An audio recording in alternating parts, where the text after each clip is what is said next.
Razorwire, one of Risk-Rain 2's many items, and my favorite. Today, I shall tell you of Razorwire's true power. Razorwire, at its core, is a very simple item.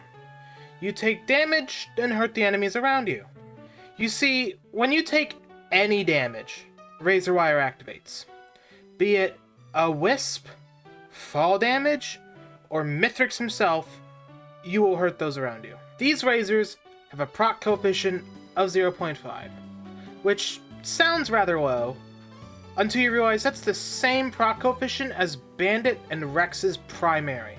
And with enough Razorwire, shoots more projectiles than all of these attacks combined. Now enough ranting, let me show you the stats off the wiki. When you take damage, Razorwire hits up to 5 nearby enemies, plus 2 per stack, in a 25 meter radius, plus 10 per stack, with razors dealing 160% damage. Now that sounds like a mid-tier item. Not bad, but certainly not great. But you'd be wrong. Take a look at those stats again with just 5 Razorwire. You're hitting 13 enemies in a 65 meter radius when you're hit once. Now consider this. Early in your runs, you're mostly dealing with loads of weak enemies, meaning lots of low damage hits against you, meaning lots of Razorwire procs. And speaking of procs, let's talk items that work well with Razorwire. Now, going over every item in the game would take a while, and not every item does something. So I made a tier list with every item that works with Razorwire in some way. In S tier, we've got a lot of items that are normally just the good items. So to sum up most of them, anything that can be procced is good with Razorwire, because with enough Razorwire, you'll eventually proc something. Anyway, onto stuff I can actually explain a bit more. On-kill items are great, because if Razorwire kills something near the edge of its range, any on-kill items have the potential to extend said range. Crit items work really well with Razorwire, specifically Harvester's Scythe. With max crit, you are incredibly tanky, because every time you hit something, you'll heal, and Razorwire procs after you get hit, meaning with a decent-sized group of enemies, you'll heal back a ton of health. Just be aware, due to Razorwire's 0.5 proc coefficient, you only heal half as much as the item says it'll do. Repulsion armor plating is incredible in the early game. With just one Razorwire, Stone Titan will turn you into a storm of razors. Pretty much any damage buffing item will be good with Razorwire.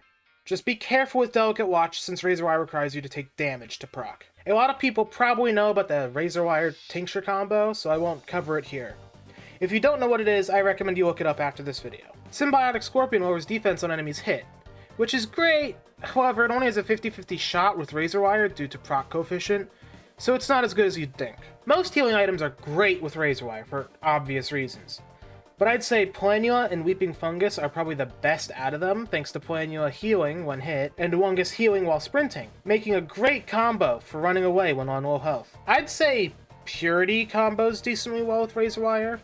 However, I'd say that it's more so Razorwire works well in a Purity build than vice versa. Brilliant Behemoth is awesome purely because explosions are cool, and comboing Razorwire with Brilliant Behemoth turns you into essentially a sea mine, which is so stupid and I love it. Now for items that are outright harmful to a Razorwire build. Both versions of Tougher Times prevent damage, which sounds awesome in a build designed for taking damage, until you realize they prevent Razorwire from proccing, which isn't good for a build centered around Razorwire. Anything shield-based isn't good, because your healing items don't affect shields, they only regenerate after not taking damage for a bit, and too much shield will remove your one-shot protection, which is terrifying for a build centered around taking damage. Speaking of stuff not working when taking damage, Cautious Slug and Medkit are both really good and really bad depending on your survivor, your other items, and your playstyle. Speaking of survivors, let's talk about them. Okay, so obviously, the melee survivors are at the top of the list, along with Engineer. I'd say Loader gets the most use out of Razorwire, because her only source of range damage is her Spiked Gauntlet, right click, which has a 5-second cooldown, and her Shock Pylon, R, which takes even longer at 20 seconds. So having a ranged option is great. Now, Engineer is also a contender for the best Razorwire abuser, simply because of his turrets. That's it. He just slaps them down and they take hits and proc Razorwire. However, he doesn't need them as much as Loader, so I'd say he's second best. The other two melee survivors don't super need Razorwire either. I'd say Mercenary gets a bit more use out of it than Acrid does, since he's pretty much all melee attacks except for like one skill. However, Mercenary is so mobile he can basically fly. Acrid is almost the exact opposite to Mercenary, being mostly range skills. However, if you play Acrid and actively play them with a heavier melee focus, Razorwire is insane thanks to their high bulk. MULT-I and Void Fiend are so high up on this list for pretty much the same reason. So I won't go too in-depth. All I have to really say is Void Fiend's corrupted form is like a long-range melee character. I'd say everyone else, except Artificer, gets the same amount of use out of Razorwire. However, I will say that Heretic doesn't consistently proc Razorwire due to her negative health regen. If it did, she would be in the top of S tier. Now, Artificer. I'd say she gets the least use out of Razorwire because of her ability to essentially fly out of most enemies' range, meaning she tends to avoid damage. So unless you use Flamethrower over Ion Surge, I'd say she's the worst for Razorwire builds. Oh, before I end the video, Railgunner. She seems like she would be bad for Razorwire since she's a sniper, and snipers are known for their range. However, Razorwire helps with enemies while she's reloading, so yeah. Anyway, I'm gonna end things here. I'd love to do more Risk of Rain videos, however my computer can't record the game good enough for me to want to post more. But if Risk of Rain Returns is able to be recorded well, maybe I'll do a follow-up video on its version of Razorwire and its similar items. We can only hope, I guess.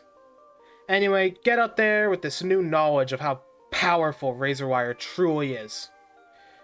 Bye!